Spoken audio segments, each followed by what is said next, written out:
അരുൺ ലക്ഷ്മൺ, ഏറ്റവും ഒടുവിലായി പുറത്തു വന്ന സ്റ്റേറ്റ്മെന്റ് അത് ഇറാന്റെ പരമോന്നത നേതാവ് അയത്തുള്ള അലി ഖമനേയുടേതാണ്. അദ്ദേഹം പറഞ്ഞു, എന്തിന് കീഴടങ്ങണം, അമേരിക്കയിൽ ശക്തമായ തിരിച്ചടി ഉണ്ടാകും തങ്ങളെ ആക്രമിക്കാൻ ശ്രമിച്ചാൽ എന്നുള്ളതാണ്. ഇന്ന് രാവിലെ വന്ന വാർത്ത ഈ പരമോന്നത നേതാവ് ബങ്കറിനുള്ളിൽ ഒളിച്ചുവെന്നും അധികാരങ്ങളൊക്കെ സൈന്യത്തിന് കൈമാറി എന്നും മറ്റുമാണ്. ഇനിയും ഒരു ആക്രമണം അമേരിക്കയുടെ ഭാഗത്തുനിന്നുണ്ടായാൽ തിരിച്ചടിക്കാനുള്ള കപ്പാസിറ്റി ഇപ്പോഴത്തെ അവസ്ഥയിൽ ഇറാൻ എന്തുണ്ട്? ഒരു ഡയറക്റ്റ് ഫുൾ ഫ്ലഡ്ജ് ഒരു വാറിന് അല്ലെങ്കിൽ യുദ്ധത്തിന് അമേരിക്ക ഇറങ്ങാൻ സാധ്യത കുറവാണ്. പക്ഷേ അമേരിക്കയുടെ ഒരു സഹായം ഇസ്രയേൽ തേടിയിരിക്കുന്നത് ഇറാൻ്റെ ന്യൂക്ലിയർ പ്ലാന്റ്, ഏറ്റവും ഇമ്പോർട്ടൻ്റ് ആയിട്ടുള്ള ഫെർദോ പ്ലാന്റ് ഉണ്ട് ഇറാൻ്റെ. അത് നോർത്ത് ഇറാനിൽ കോം എന്ന സ്ഥലത്ത് അണ്ടർഗ്രൗണ്ടാണ്, ഡീപ്ലി അണ്ടർഗ്രൗണ്ടാണ്. അത് ബ്രേക്ക് ചെയ്യാനുള്ള ഒരു ടെക്നോളജി ഇസ്രയേലിൻ്റെ കയ്യിലില്ല. അപ്പോൾ ഇസ്രയേലിനത് അമേരിക്കൻ ബാലിസ്റ്റിക് ബങ്കർ ബ്ലാസ്റ്റേഴ്സ് എന്നുള്ള സാധനമുണ്ട് അമേരിക്കൻ്റെ കയ്യിൽ. അത് ഉപയോഗിച്ച് ബ്ലാസ്റ്റ് ചെയ്തിട്ട് ഈ ന്യൂക്ലിയർ എൻറിച്ച്മെൻറ്റ് കുറക്കൽ, അല്ലെങ്കിൽ ഇറാൻ്റെ ന്യൂക്ലിയർ പ്രോഗ്രാം ഒരു 10 years എങ്കിലും പിറകോട്ട് വലിക്കലാണ് ഇപ്പോഴത്തെ ഇസ്രയേലിൻ്റെ ഒരു വാറിൻ്റെ ഉദ്ദേശം എന്നാണ് എനിക്ക് തോന്നുന്നത്. അപ്പോൾ ആ ഒരു സാധനത്തിന് അവർ ആദ്യം നതാൻസ് അടിച്ചെന്ന് വെച്ചാൽ നതാൻസിൻ്റെ നതാൻസ് എന്ന് പറഞ്ഞാൽ ന്യൂക്ലിയർ സാധനം 6 buildings above the ഫ്ലോറും 3 buildings below the ground വന്നു. അതിന് ഇസ്രയേൽ അടിച്ചിട്ടുണ്ട്. അതിനകത്ത് കുറേ പവർ ഡിസ്ട്രപ്ഷൻ ഉണ്ടായിട്ടുണ്ട്. അതുകൊണ്ട് സെൻട്രിഫ്യൂഗ് വർക്കിംഗ് നിന്നിട്ടുണ്ട്. അങ്ങനെ സംഭവം ഉണ്ട്. പക്ഷേ ഇൻ്റർനാഷണൽ അറ്റോമിക് എനർജി ഏജൻസി പറഞ്ഞത് ന്യൂക്ലിയർ റേഡിയേഷൻ ഉണ്ടായിട്ടില്ല എന്നാണ്. അപ്പോൾ ഇതിൽ ഏറ്റവും ഇമ്പോർട്ടൻ്റ് ഫെർദോ പ്ലാന്റാണ്. ആ പ്ലാന്റ് അടിക്കണമെങ്കിൽ അമേരിക്കൻ സപ്പോർട്ട് വേണം. അപ്പോൾ അതിനുവേണ്ടി ഇസ്രയേൽ അമേരിക്കനോട് റിക്വസ്റ്റ് ചെയ്തിട്ടുണ്ട്. അതിന് സാധ്യതയുമുണ്ട്. ഇപ്പം ആദ്യം ട്രംപ് ഇതിൽ വാറിലുണ്ടാവില്ല എന്ന് പറഞ്ഞു. അവസാനം കഴിഞ്ഞ ദിവസങ്ങളിൽ ട്രംപ് പറഞ്ഞിട്ടുണ്ടായിരുന്നു അലി ഖമേനി എവിടെയാണുള്ളത്, it's an easy target. The so-called leader is an easy target for us and we know where he is. അത് പറഞ്ഞിട്ടുണ്ട്. അത് പറഞ്ഞു എന്ന് പറഞ്ഞു കഴിഞ്ഞാൽ അതൊരു ത്രെറ്റാണ്, ഒരു വെയിൽഡ് ത്രെറ്റാണ് കൃത്യമായിട്ട് പറഞ്ഞാൽ. അപ്പോൾ മാത്രമല്ല അമേരിക്കൻ്റെ എല്ലാ ഷിപ്സും, മേജർ വാർഷിപ്സൊക്കെ മെഡിറ്ററേനിയനിൽ ഈ ഇറാൻ സീസിൻ്റെ അടുത്തായിട്ട് ഇസ്രയേലിനെ സപ്പോർട്ട് ചെയ്യാൻ വേണ്ടി നിൽക്കുന്നുണ്ട്. അപ്പോൾ അമേരിക്ക എപ്പം ഇതിൽ ഈ വാറിലേക്ക് എൻ്റർ ചെയ്യുന്നു ഈ സാധനത്തെക്കുറിച്ച് കുറച്ചും കൂടി ഡിബേറ്റബിളാണ്. കാരണം അമേരിക്കയ്ക്കൊരു ട്രംപിനെ സംബന്ധിച്ചിടത്തോളം ട്രംപ് എപ്പോഴും ഒരു വാറിന് പോവാതെ just short of a war അവിടെ നിർത്താൻ വേണ്ടി ബാക്കി സാധനങ്ങളൊക്കെ സപ്പോർട്ട് ചെയ്യുന്ന ഒരാളായിട്ടാണ് എനിക്ക് തോന്നിയിട്ടുള്ളത്. അല്ലെങ്കിൽ ഇൻ്റർനാഷണലി അങ്ങനെയാണ് അദ്ദേഹത്തിനെ പറ്റി പറയുന്നത്. പിന്നെ മാത്രമല്ല Trump has a very good relation with പുടിനെ വെച്ച് ട്രംപ് വേണമെങ്കിൽ ഒരു മീഡിയേഷന് പോലും ശ്രമിച്ചുകൂടായില്ല.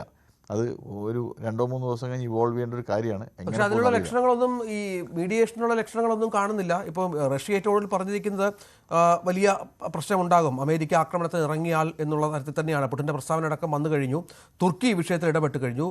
ഈ യുദ്ധം എന്ന് പറഞ്ഞാൽ നമുക്കറിയാം, ആദ്യം മുതൽ തന്നെ അമേരിക്കയുടെ ആശീർവാദത്തോടെ ഇസ്രായേൽ തുടങ്ങി. അതായത് ഇസ്രായേൽ അമേരിക്കയുടെ യുദ്ധം അത് ഇസ്രായേൽ വഴി നടത്തി എന്ന് എല്ലാവർക്കും മനസ്സിലാകും, വളരെ വ്യക്തമായി തന്നെ മനസ്സിലാകും. അതിലേക്ക് ഡയറക്റ്റായി അമേരിക്ക വരുന്നു. അതിനുള്ള പ്രധാനപ്പെട്ട യോഗങ്ങളൊക്കെ ട്രംപ് വിളിച്ചു ചേർത്ത് കഴിഞ്ഞു. അത് നിരുപാധികം തള്ളുകയും പ്രകോപിപ്പിക്കുകയും ചെയ്യുന്ന ഇറാൻ്റെ നിലപാടിനോട് അത്ര പെട്ടെന്ന് ഒരു മീഡിയേഷൻ ലെവലിലേക്ക് പോകാൻ അമേരിക്കയ്ക്ക് ആകുമോ എന്നുള്ളതാണ്. അല്ല, ഇപ്പോഴും മീഡിയേഷൻ ആയിരുന്നല്ലോ. ന്യൂക്ലിയർ ഇതിനു വേണ്ടി ഒരു മീഡിയേഷൻ്റെ തലേദിവസം 13-ം തീയതി ഇസ്രയേൽ അടിക്കുന്നു. അതുപോലെ ന്യൂക്ലിയർ ഡിസെൻഗേജ്മെൻറ്റിന് വേണ്ടി അമേരിക്കയും ഇറാനും തമ്മിൽ സംസാരിച്ചുകൊണ്ട് നിൽക്കുകയായിരുന്നു. അപ്പം ഈ അമേരിക്ക ഒരു ഡയറക്റ്റ് ഒരു വാറിന് എൻട്രി ഒന്നും എനിക്ക് ഇപ്പോഴും സംശയമുണ്ട്. മേ ബി പിഗ്ഗി റെഡി ആയിരിക്കും, ഇസ്രായേലിനെ ഉപയോഗിച്ച് ചെയ്യായിരിക്കും. പക്ഷേ ഒരു വാറിന് ഡയറക്റ്റ് പോകാൻ സാധ്യത കുറവാണെന്ന് എനിക്കിപ്പോഴും തോന്നുന്നത്. അമേരിക്കൻ്റെ ഒരു ഇത് വെച്ച് അമേരിക്ക ഫസ്റ്റും മേക്ക് അമേരിക്ക ഗ്രേറ്റ് എന്നുള്ള പദ്ധതിയിലായിട്ട് മുന്നോട്ട് പോകുകയാണല്ലോ. അമേരിക്കൻ ട്രൂപ്സിന് ഒരു സ്ഥലത്തും ഡിപ്ലോയ് ചെയ്യേണ്ടതാണ് അവരുടെ ഒരു പോളിസി, മേക്ക് അമേരിക്ക ഫസ്റ്റ്. അപ്പോൾ അതിൻ്റെ ഭാഗമായിട്ട് അമേരിക്കൻ്റെ അകത്തും ഏറ്റവും കൂടുതൽ സപ്പോർട്ട് സിസ്റ്റം ട്രംപിന് കിട്ടുന്നത് ഇതാണ്, മേക്ക് അമേരിക്ക ഫസ്റ്റ്. അപ്പോൾ അതുകൊണ്ട് സ്വാഭാവികമായിട്ടും വേറൊരു കൺട്രീൻ്റെ ഒരു ഇടപെടലിലേക്ക് അമേരിക്ക ഡയറക്റ്റായിട്ട് ഇൻവോൾവ് ചെയ്യാൻ സാധ്യത ഇപ്പോഴും കുറവാണ്. പക്ഷേ ഓഫ് കോഴ്സ് അമേരിക്കൻ്റെ സപ്പോർട്ട് സിസ്റ്റം എന്തായാലും ഇസ്രായേലുണ്ടാവും. അതിൻ്റെ ഭാഗമായിട്ട് ഈ ഫെർദോ ന്യൂക്ലിയർ എൻറിച്ച്മെൻറ്റ് ഫെസിലിറ്റി എങ്ങനെ അത് അറ്റാക്ക് വരാൻ സാധ്യതയുണ്ടോ അതായിരിക്കും ഒരു ക്രൂഷ്യൽ ആയിട്ടുള്ള സാധനമായിട്ട് എനിക്ക് തോന്നുന്നത്.